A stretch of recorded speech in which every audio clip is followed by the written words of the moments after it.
Welcome to the show, guys. Joseph Robert Cabo, the fantasy football counselor. In this video, we are talking about 3 studs that are due for a major decline this fantasy football season. Now, that's up to you. It could be a slight decline, whatever you guys think.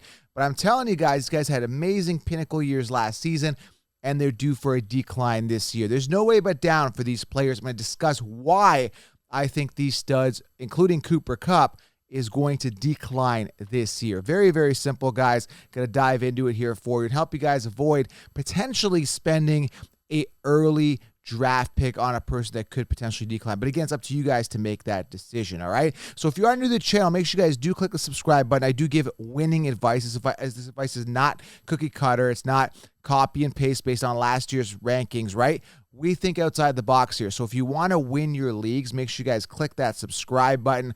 And, of course, leave a comment below. Let me know if you think these players are going to decline as well. Love to hear it in the comments. Now, one more thing, guys. Head on over to manscape.com. I use their amazing Lawnmower 4.0. This one's in a box because it's here for your display pleasures. But, guys, you got to experience this. It's got skin-safe technology, rechargeable wireless charging, right? It's waterproof, LED spotlight. It's got a travel lock. It's got amazing features, and it keeps you groomed. If you want to get this and other amazing products, use code SHOWERLION20. Save yourself 20% on amazing products at Manscaped. It's going to keep you guys fresh. It's going to keep you groomed. You're going to absolutely love it. That's manscaped.com. Use promo code SHOWERLINE20. Save yourself on some amazing products there. All right, guys? Got to give them a plug. And I only like to promote stuff that I like and I believe in. All right, guys? Let's dive into this. First player here that I think is going to be due for a significant decline. And I think maybe this player more than the other ones. Now, understand injuries happen as well. Players that have pinnacle years, they tend to decline sometimes because of injuries. And I'm telling you, injuries do count. Because these guys had so much volume last year, I mean, that's a lot of volume. There's a chance that they're going to get hurt more because they're on the field a lot. They're producing. They're touching that ball. When they touch the ball, it's going to attract the defenses. The defenses are going to hit you, which in turn could lead to injury. Especially when you're seeing a lot of volume like these guys, you are prone to, you're exposed more, right? So that's always a risk. So that's a big problem, and a reason why players decline the year after. We saw with Derrick Henry. Derrick Henry last year, I mean, I knew he was one of the safest players to grab, but I knew he was just due for an injury or something bad was going to happen. This happens a lot. It's very, very, very rare, unless you're like Priest Holmes back in, I think it was 2002, 2003, go look it up, where he had like 2 back-to-back pinnacle amazing seasons. I think Antonio Brown had a couple of really good seasons as well. But it's very, very rare that these players have these amazing seasons back-to-back, okay, guys? So it's very, very rare. So let's dive into this, guys, right now. First player here is Marc Andrews. Now, Marc Andrews is a guy that is coming off a major, major season, right? 154 guys, 154 targets. This is huge. Now, if you look at his years prior, he was nowhere near that. In 2020, he had 88 targets, 53 receptions. Let me explain to you why he had a major increase in targets, okay? So, again, pinnacle year, coming off the best year of his life, 1,361 yards, 9 touchdowns. Why did he have such a good season? It's because Tyler Huntley came in. He played 7 games. Now, 6 of those games, he really got going. The first game, I don't think Tyler Huntley did much. But weeks 11, 14, 15, 17, 18, you saw an increase in volume for Marc Andrews. He was a primary outlet for Tyler Huntley, including week 18, where he saw 15 targets, guys, 15 targets. If you look at the beginning of the season, Marc Andrews was nowhere near those targets. He had a good game in week 5. I think he had like 13 or so targets in week 5. But aside from that, Lamar Jackson did not target as much as Huntley targeted Marc Andrews, okay? So understand, guys, Marc Andrews' numbers were completely inflated, okay, because of Tyler Huntley giving him the ball. So he saw more volume, saw more targets, and Marquise Brown was the other primary receiver with 145 targets, second to Marc Andrews. I still think the Ravens do need to address that wide receiver position. I do know actually that Marquise Brown is just not the solution for these guys, okay? So when you look at it, they don't really have a primary receiver. Marc Andrews has been that guy. If they do draft a good receiver, which I think they should do, Marc Andrews will decline because more targets go that way. Not to mention, we are talking about a run-first team here with Lamar Jackson. When he gets back, he runs the ball a lot more. So this is a pinnacle year for Marc Andrews, but what the contributors are going to tell you is invest a second-round pick because he's going to be right there ahead or just behind Travis Kelce in the rankings. And Travis Kelce is coming off 5 amazing years, and he still hasn't seen, this type of I mean, he has, but I mean, it's very rare to hit 154 targets as a tight end. That's a very high volume count, okay?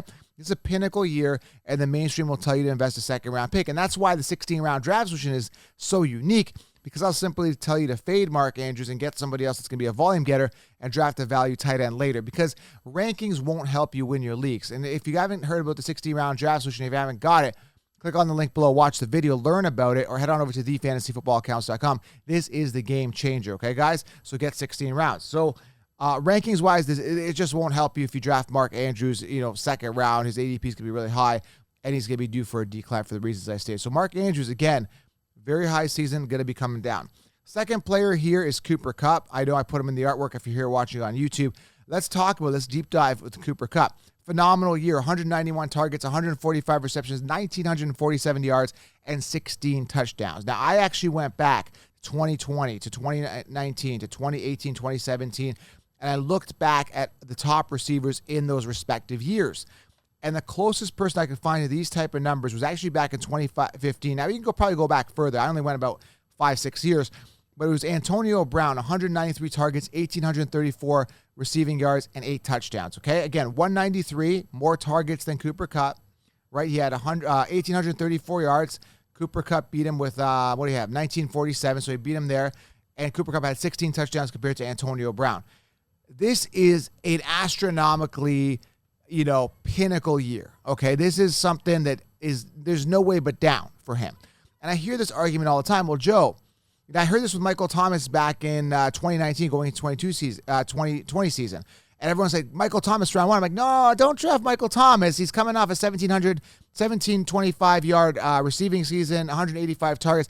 There's no way he's going to duplicate those numbers. It's practically impossible. Yet all the mainstream told you to draft Michael Thomas in the first round. I go, there's no way he's going to duplicate those numbers. And I had the argument with Tim the Bald Guy, and he's like, you know what, Joe?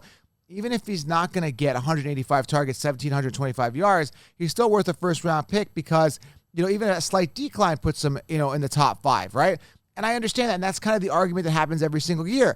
But just for the fact that this guy was so overinflated, and he's what? How old is Cooper? I don't have the number, I don't have his age here, but I think he's like 29. I'm not even going to look up. I'm not even going to look up his age right now. Okay, he's older. He's an old wide receiver. I think he's 29 years old. It's not like he's a young guy coming in, breaking out, and there's a huge future like Jamar Chase. Like Jamar Chase, I'm more excited about in the first round than Cooper Kupp, right? Because he's young, hungry, still more upside. I still don't think he's hit his ceiling. This is not only hitting your ceiling, this is going through your ceiling, okay? And, you can say, well, if there's a slight decline, I mean, Odell's there now. There's other targets. Things are going to change, right? There might be a Super Bowl hangover. Like, I'm not sure if they're going to win the Super Bowl this year. By the time of this recording, it's about a week or two before the Super Bowl. So it could be a Super Bowl hangover for all we know, but either way, it's still a playoff hangover, right? Coming off this big year, these guys blew their load. And again, they didn't really focus on that run game as much as they could have. Akers was hurt, right? Henderson wasn't really the guy. Sony Michel was good. Maybe they're going to run more, right? So they relied heavily on Cooper Kupp. Odell wasn't there. Jefferson wasn't getting going. So bottom line is this. Cooper Kupp came off this huge year, and I think he's due for a decline, okay? But definitely. And again, if you look at the numbers, this is astronomical. In 2020, the closest guy to that was Diggs with 166 targets, again, compared to the 191 of Cooper Kupp, 1,535 yards, 8 touchdowns.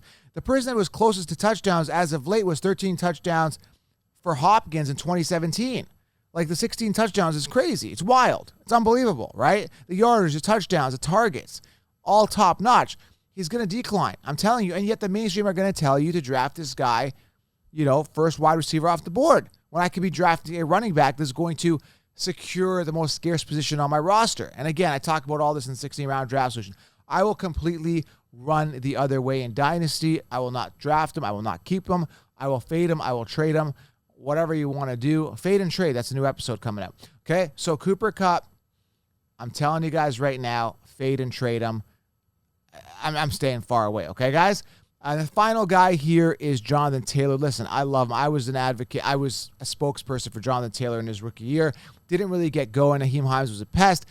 And understand, guys, that he is also coming off this astronomically, pinnacle year with 332 attempts. 332 attempts, that's wild. That's like Derrick Henry type attempts. And what happens to people that get those attempts? They most likely get hurt. Now, I love attempts. I target these guys all the time. It's just the fact that he is coming off this pinnacle year. Now, The good news for him is that he's still young. I still think there's more to be had from JT. It's not like he's in his 7th year and he broke out and decline's coming like Cooper Kupp. I think that there's still upside here, and I still think he's going to be a safe first-round pick. I'm not telling you to fade him at all. All I'm telling you is this is an astronomically high year. We're talking 1,811 rushing yards, 18 touchdowns, 332 attempts. Like I said, two receiving touchdowns and 40 receptions. This is wild. This is huge numbers, okay? And we don't know what's going on with the quarterback situation. This was based on Carson Wentz being quarterback, right?